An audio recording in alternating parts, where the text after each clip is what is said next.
Hello everyone, Andrea from Chasing Whimsy.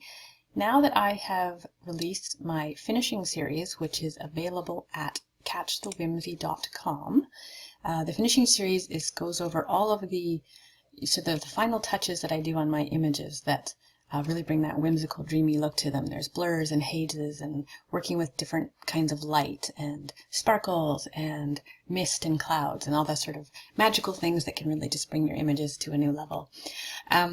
Now that I'm done that, I do a few walkthroughs of images in there of how I've applied those techniques. I teach those techniques, or just show you the techniques that are used to create that, and then I just kind of go on through a few of my images and turn the layers off and on to show you where I've applied those techniques that I just showed you. So you can kind of see the process of how I edit. It is next to impossible for me to actually do a full walkthrough of any of my images because it is a really long process. It can take, I've spent 10 hours on an image because there's a lot of trial and error of just trying different things. And once I've done my dodge and burn, which is the same for every image, and you can learn that in my dodge and burn course, really the finishing stuff is just experimentation. I don't often know ahead of time what I want an image to look like. And so I'm just trying a lot of stuff, and that can take me just an hour of fiddling. Sometimes I'll get it the first time because I've learned a lot of things that I use commonly. And so I can try a few things like, oh yeah, I like that, and it's done. But that's pretty rare. So, but now that I've done that series, and I think that an easier way to, or another way to help you sort of wrap your head around how I take an image from start to finish is just to continue to do some walkthroughs of images like this and just showing you those steps. And if you want to know any more details about any of those things, you can go and have a peek at the tutorials. There's an introduction video available on each of the sales pages. But between my dodge and burn, the way that I dodge and burn things, and the finishing that I do it, that's really what creates the Chasing Whimsy look. And there's also a compositing series in there, but that's more teaching techniques. If you want to get into more compositing, you'll still need to apply the dodge and burn to your composited aspects as well. And then the finishing helps to tie all of that stuff together as well. But between the dodge and the burn and the finishing, that's really the essence of the look that I get in my images. So check that out if you have any interest.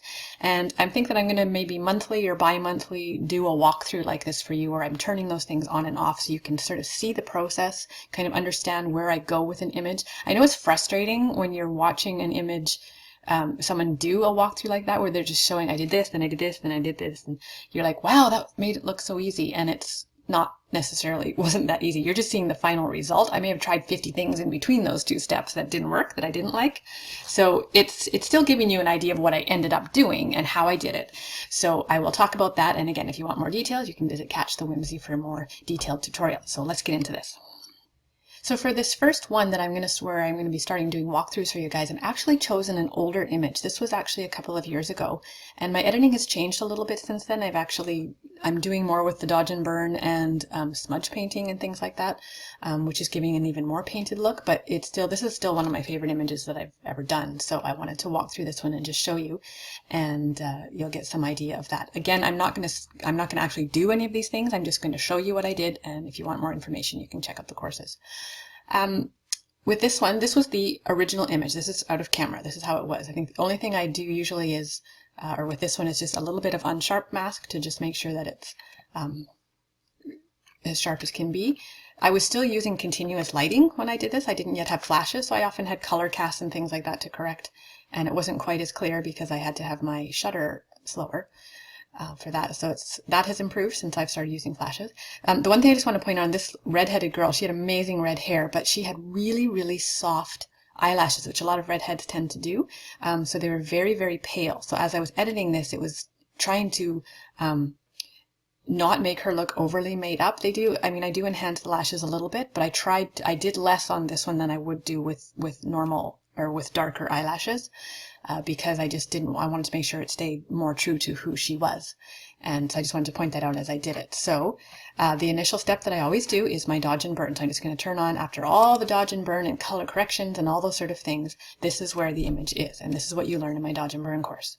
So there was the before, and there's the after. We've got skin color corrections, we've got shadowing and things around her a little bit in the environment. This is all done with curves, dodge and burn. Any other little corrections, all my retouching is done. I'll just zoom in so you can see how I ended up doing her face. So I just very subtly did her lashes just to give them a little bit more. Her eyes looked too washed out. It was really hard to see them. And so I did need to add a little bit of that. And you'll see it probably get further enhanced as I do some more shadowing and things. But that is how I initially started it. This is, you can see the hair painting in here. And I believe I've run topaz over it already after the dodge and burn. This was before I really started. I didn't do smudge painting on the hair, so you won't see this one smudged again because it's an older image, but I did run the topaz on there. I usually touch the topaz adjust. It's topaz adjust that I have, and I use the mild details feature after I've done all my hand painting. And then I'll just run it over to further enhance what I have done, that work I have done, because these tools can only grab what is already there in the image. So if you're adding more detail, it has more to grab, which really helps to make it look more painted. And then I usually just touch a little bit over their eyes and around sort of the bottom of the nose, features, and mouth, and it just helps to bring out that painted look as well. I'll often run it over the flowers, their hair accessories, things like that. And sometimes in the dress, I think you can see a little bit of the detailing in the dress here, but this is all, a lot of this is hand painted too. I go down with my shadows and highlights, painting the tool. I don't always do that anymore because I'm doing more smudging on the dresses too, which takes less time. But anyway, so that is after the dodge and burn. Again, I'll show you the before, so that's out of camera, and this is after dodge and burn. So let's go to the next one. So from here, I started going into some of the other things. You will find in the finishing course, or you may have heard from Dodge and Burn or other things that I've talked about, that I do use Greater Than Gatsby Innocence Collection, some of their actions. I don't always use them, but there's a bunch in there that I really like. And so if I don't feel like doing fiddling with hand by hand, I've kind of learned what's in there and what I like and what colors they'll do, which makes it really fast to add certain things. They do have some blurs in there that are beautiful. And because I don't have the space in my studio to have that separation from my background to get natural blur, I'm usually putting in my own blurs. And honestly, when it's fantasy work like this, you can get away with so much more that you couldn't. You can fake your lighting, you can fake your blurs and make them look really cool because you don't have to worry about it looking as realistic because it's a surreal image on purpose. So I love their blurs. You'll know I use the Silky Rich is just a basic blur. It doesn't add any color. But in this one, I wanted to use the Hazy Warm Bokeh, which is what they have. And it sort of has a yellow haze to it. So if I turn that on, you can see what that has done. And it's just given a bit of a blur with this beautiful golden tint. And if you look at the mask, you can see I've taken it probably halfway off of the bottom and her, and pretty much all the way off of her skin. I did leave a little bit on her skin because it helped to tint it and add a softness, because this particular image, I'm going with sort of a romantic, lighter feel than some of my darker, moody stuff. So I just wanted that for her. It just sort of really suited her with her red hair. So that was the before, just after the dodge and burn, and then that's adding that. And always make sure that when you're bringing something in to blend your edges, you want to, if you're taking it off, don't go right to the edges. You want to just bring your brush in and delete it, mask it out, but go, leave it about this far from the edge so that a little bit of your blur is showing over the edge of what you do. Anything you do in your background, colors, hazes, blurs, all of that, leave a little bit, like that much over the edge. And that's how you get a beautiful blend and things don't look like they're stuck on like you pasted it on out of a magazine. That's one of the little tricks that is pretty much essential in getting a nice blend with your background. Anything that you put back there, you want a little bit over your subject. Sometimes you even want to tint your subject. If you're putting in a color in the background, you might want to add some of that color over your subject. Little hints about finishing. More details on that in the courses. Okay, so then I added, I've already done the dodge and burn, but if you look at her hair, kind of these front little bits here, I added a few more hair highlights. I just wanted a little bit more sparkle on her hair, so that was just with curves. I did something with color here, a selective color around her hair. I think I actually made her hair a little bit more red because I was losing a bit of the coppery color of her hair. I can't see it when I turn it on and off here, but I did do something in there with the cyan that I think bumped up the red in her hair. Then I did, let me just back this out, another curves, and I darkened it. So this was taking down the curves. I'll just show you. I just brought the curves down to here. You can see it on just the RGB channel. And then you can see it's just, if you look at the mask where it's white, that's where it's showing. So it's in behind and in front here. So if you watch on her, so what I've done is go behind her and in front of her to help shape the environment and bring her to the forefront. When you make something darker, it's going to go backwards, and things that are lighter appear to be coming more forward. So I wanted to bring her more into the forefront by adding that shadow. So that was just masked in like that. I had this big flower in here. This flower and this flower you'll see disappear throughout this process. This is a giant flower that I should have taken out, and it was interfering with her wing. So that was a kind of a pain to get that out of there, but I managed to do it. I think I actually copied a bit of background from another one and put it in or cloned it or something. So that was, you know, painstakingly going in around the wings, etc. to get that fixed in there, to take it out. So try to remember to take out things like that so you don't have the work. This flower here is going to disappear, and you'll see some shading happening on the urn over there. So that was removing that, cloned out that flower, and then I added some, I think I painted right over top. This was a stamped layer. I did a Control-Shift-Alt-E. That gives you a stamped layer of everything below. And then I actually took black at a very low opacity and just brushed in like a dodge or like a burning on that. So that was, look at the urn before and after, just bringing out those details and enhancing the shadows that were on there. I changed the light a little bit if you look at the urn here with the shadowing, because I just wanted it more hidden, to look like it was more hidden. So I just altered it a little bit. It'll make more sense with the finished image when you see that. Down front, that was just adding the ripple to the water. That a lot of people use the flood plugin. I use a displacement filter because it does everything I need to do. You just manually create a filter. If you search displacement map, you can find tutorials on how to do that, and it doesn't cost you anything. Then I took this floral overlay and I've brushed that into the background.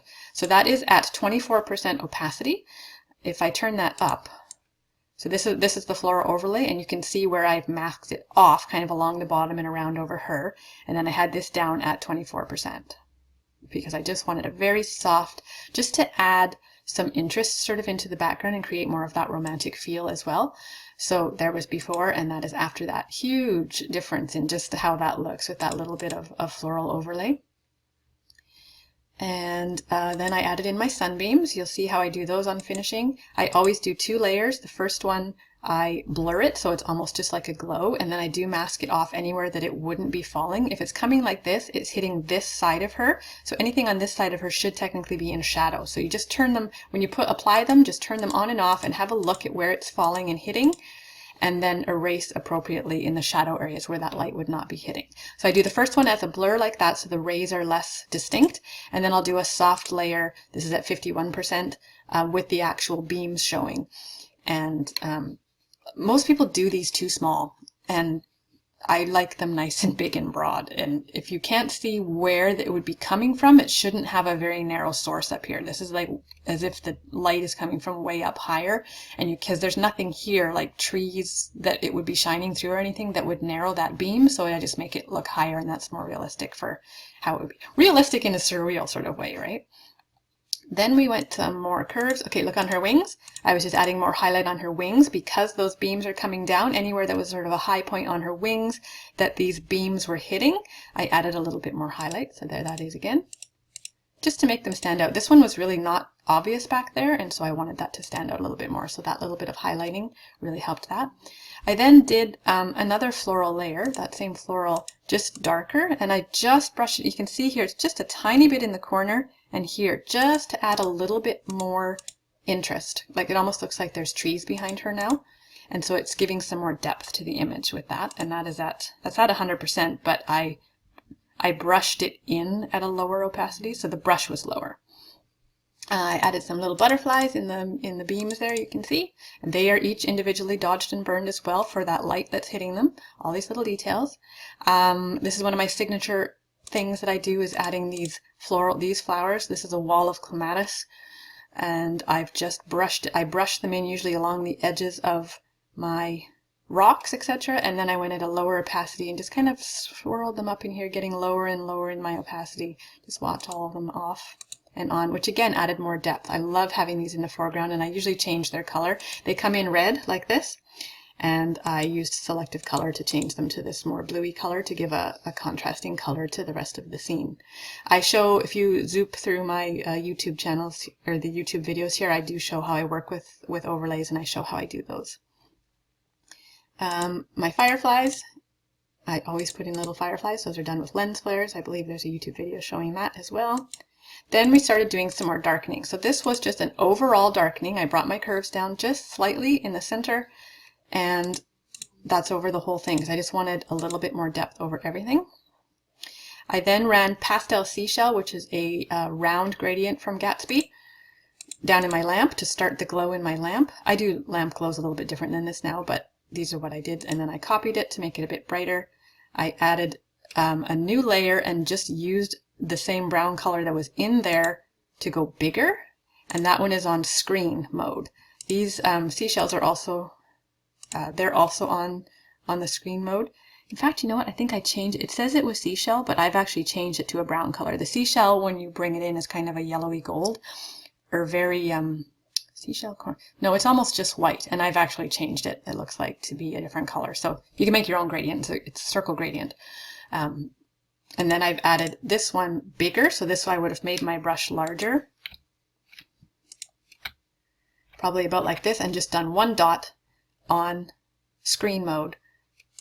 And that's at 72%, and that it just lights it all up with this beautiful glowing effect. That's some of the stuff you learn in finishing, and even in the compositing series when I talk about lighting lanterns. On my butterfly, I did another glowing gradient on him, which was called Wisteria. It's just like, it's a purple. Purple, you could just pick a color out of whatever it was you want to do a glow and do the same thing on screen. Darker colors on screen glow. It's really amazing. Try it. That, I don't know what that layer does, so I've just left it off. Sparkles. Some little sparkles on the butterfly. It's hardly seeable. And then on here, I think I ran Topaz again. If you look at her hair, yes. So that's my dodge and burn. I may have run the Topaz already once, and it looks like I've run it a little bit again at a lower opacity. No, it's at 100%. So there, if you look at her hair, before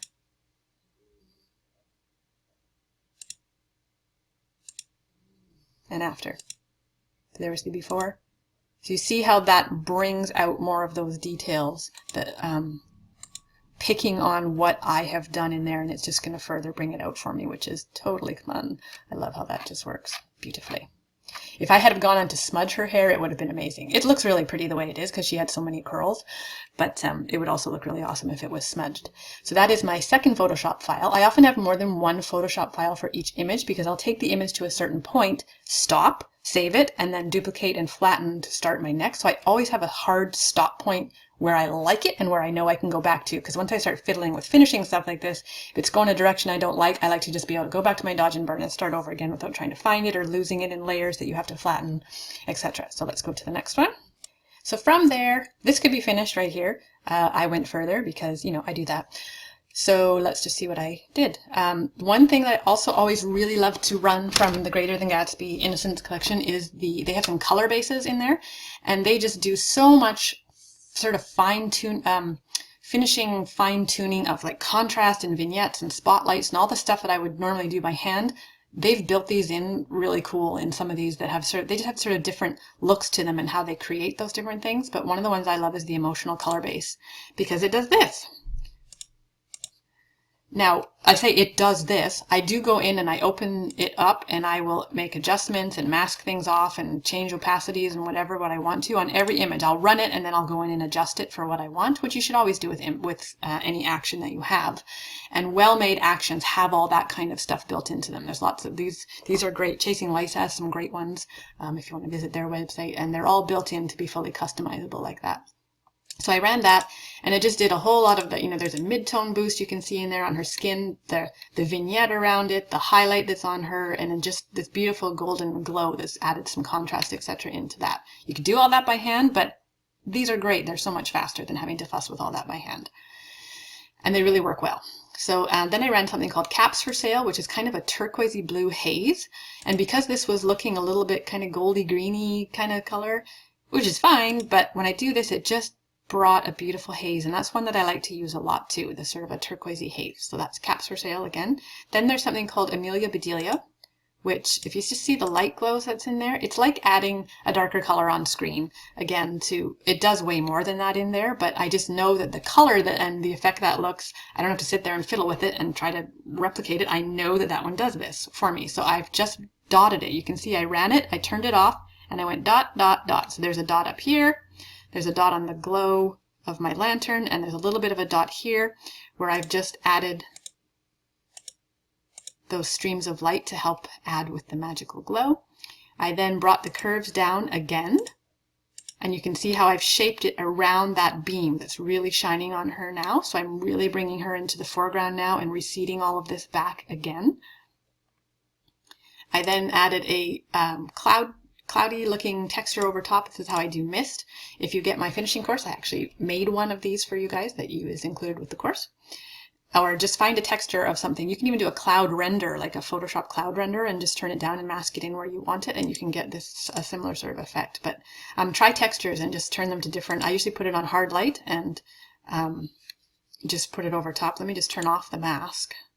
That's at 16%, and if I make it full blast, it looks like that. So you want something that's going to give you that on sort of a hard light effect. A lot of textury things on hard light will give you this kind of a look, so just try a bunch.